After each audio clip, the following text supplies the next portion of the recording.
अब इसमें अगला पॉइंट है, आय में नियमितता का होना आवश्यक नहीं। आय में नियमितता का होना आवश्यक नहीं। सामान्यतः आय नियमित रूप से प्राप्त होती है, जैसे साप्ताहिक, मासिक, त्रैमासिक, परंतु यह आवश्यक नहीं है कि आय नियमित रूप से ही प्राप्त हो। इकट्ठी मिली हुई राशि भी आय हो सकती है, जैसे ग्रेच्युटी।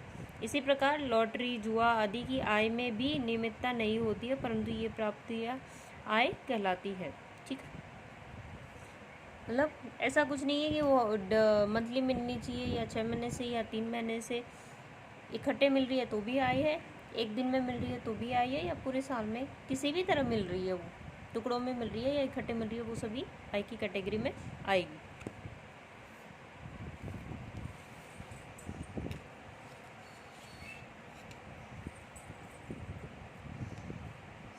फिर नेक्स्ट 7वां पॉइंट है, इसमें विवादास्पद आय पर भी कर लगता है। तो अगर किसी इनकम पे डिस्प्यूट चल रहा है तो भी वो आय की कैटेगरी में आएगी। वैसे छुटकारे को आय नहीं मानते, वैसे छुटकारे को आय नहीं मानते। यदि किसी व्यक्ति को किसी वैसे छुटकारा मिल जाता है तो वह उसकी आय नहीं मानी जाती। मतलब कोई एक्सपेंस करना होता है और वो अगर नहीं हो रहा है तो आप उस एक्सपेंस नहीं करने के लिए कि वो आपने किया नहीं तो वो आपकी इनकम बन गया, ऐसे नहीं लोगे उसको।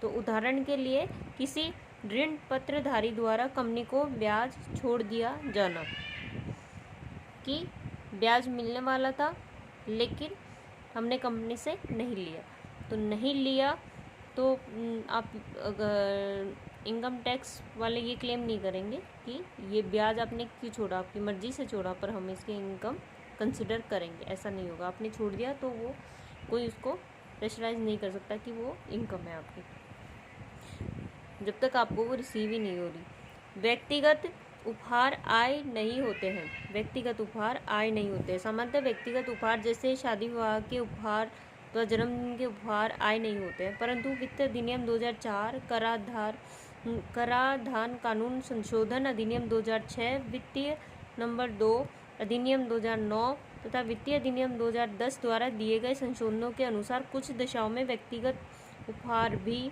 आय की श्रेणी में आ जाएंगे तथा कर योग्य होंगे। तो ऐसा नहीं है कि कोई भी गिफ्ट टैक्स उस पर टैक्स नहीं लगेगा, ऐसा नहीं है। आप शादी ब्याह में मिले हुए और बर्थडे वगैरह पे मिले हुए उपहारों को छोड़ सकते हो कि वो गिफ्ट है और वो टैक्स की कैटेगरी में नहीं आ रहे, लेकिन इसके अलावा डेली रूटीन में आप गिफ्ट देते हो तो उसमें एक सर्टन लिमिट होती है कि इतने लिमिट से ऊपर की दे रहे हो तो उसमें वो टैक्सेबल आय की गणना में आती है। तो जो गिफ्ट वाला कॉन्सेप्ट जब हम करेंगे तो इसको डिटेल में वहाँ समझेंगे। संभावित अदर इनकम में इनकम फ्रॉम अदर सोर्सेस, वहाँ पे गिफ्ट वाला कॉन्सेप्ट आएगा, उसमें पढ़ेंगे इसको। और वो बहुत इम्पोर्टेंट है। संभावित आय को आय नहीं मानते।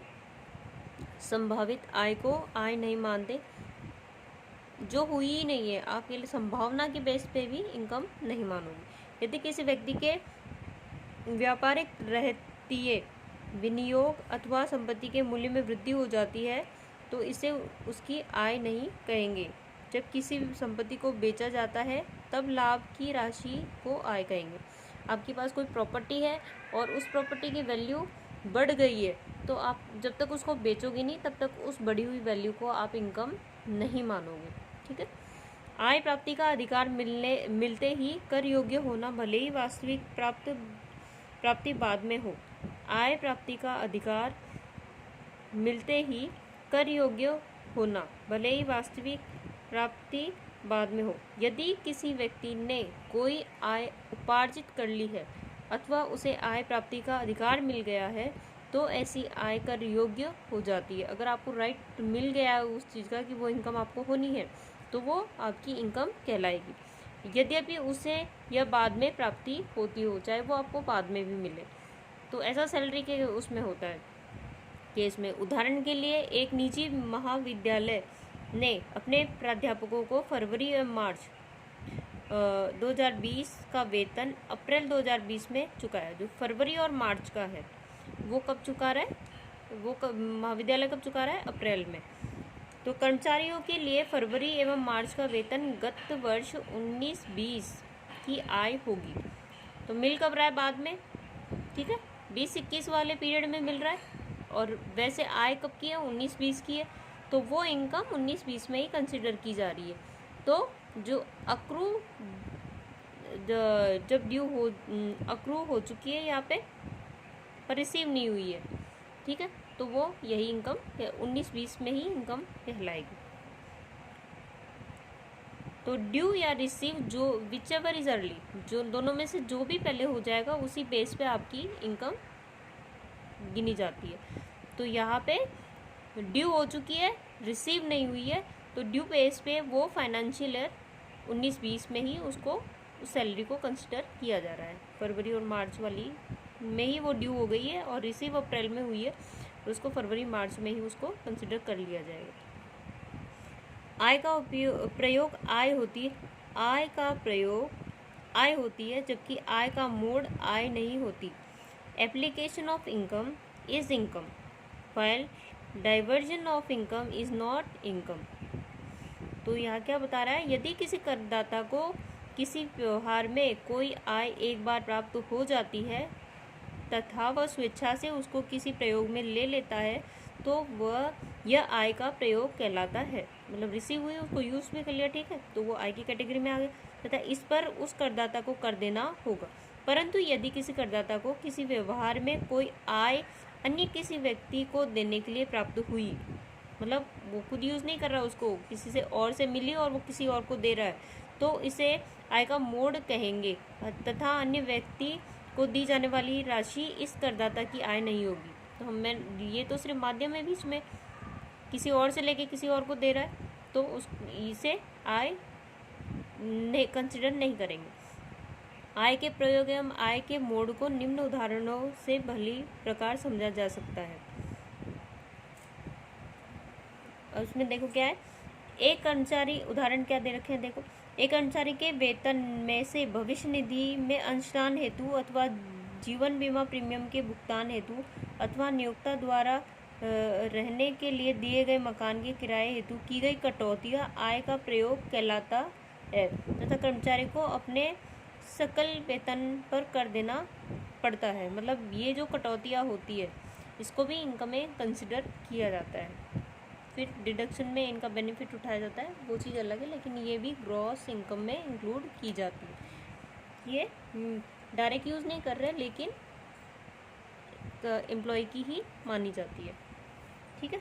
उसमें जो भी कटौतियाँ हो रही है इंश्योरेंस के नाम, इंश्योरेंस प्रीमियम के नाम पे, या फिर मकान के किराए के रूप में, या फिर एनपीएस के रूप में। राम एवं श्याम एक मैगजीन के लिए लिखे गए लेख के संयुक्त लेखक हैं। राम को लेखकों में से प्रथम नाम होने के कारण 2000 रुपये प्राप्त हुए। समझौते के अनुसार राम ने श्याम को 1000 रुपये दे दिए। यह आय का मोड अथवा उपयोजन डाइवर्जन कहलाएगा। राम केवल 1000 रुपये पर कर देगा।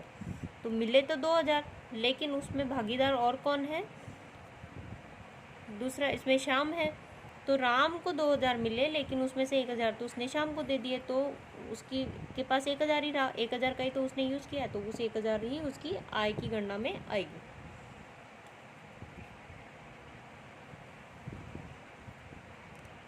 और देखो यहाँ क्या है, धर्मादा गौशाला आदि के संबंध में प्राप्तियाँ। यहाँ जो मिल रहा है वो, कभी कभी व्यापारी अपने ग्राहकों से बिक्री के लिए एक निश्चित प्रतिशत के रूप में धर्मादा गौशाला में देने के उद्देश्य कोई राशि वसूल करता है। ऐसी राशियाँ व्यापारी की आय नहीं होती, ये आय नहीं कहलाएगी। ये धर्मादा गौशाला आदि के संबंध में जो रिसीव होगा वो बिजनेसमैन रिसीव कर रहा है। कोई नॉर्मली हम देखते हैं वो शॉप्स वगैरह में ऐसे बॉक्स से लगाए रहते हैं और उसमें चंदा देने के लिए मोटिवेट किया जाता है, तो वहाँ आप जो दे रहे हो वो उस बिजनेसमैन की इनकम नहीं होगी, ठीक है, नहीं होगी। घर खर्च के लिए प्राप्त राशि में से बचाई गई राशि आय नहीं है।